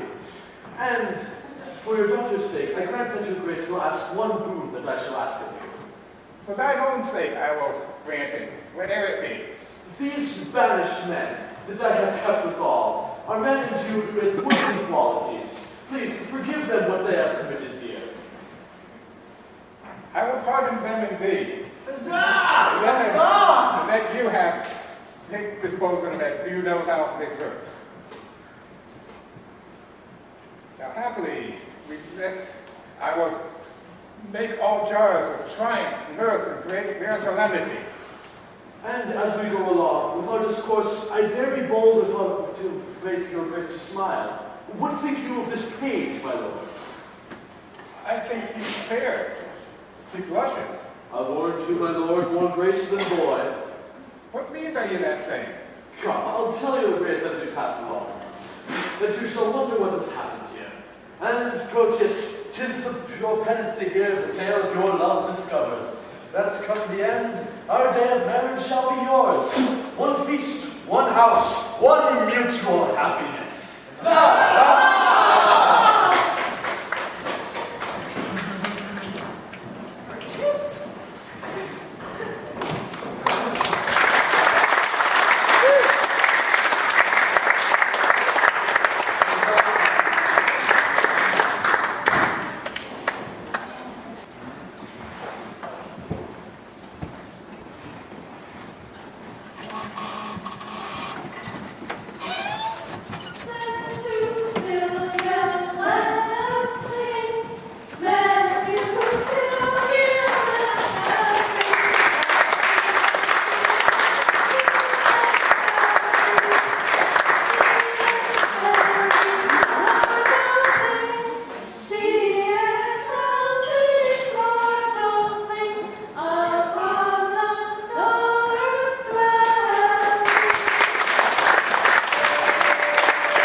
The director of the Two Gentlemen of Verona, which basically means you can blame me for everything you just saw.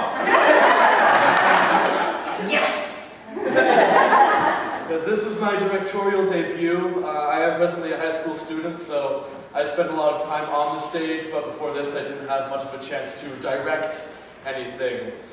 And I did enjoy working with all of these cast members on the show. For almost 2 months now we've been doing this.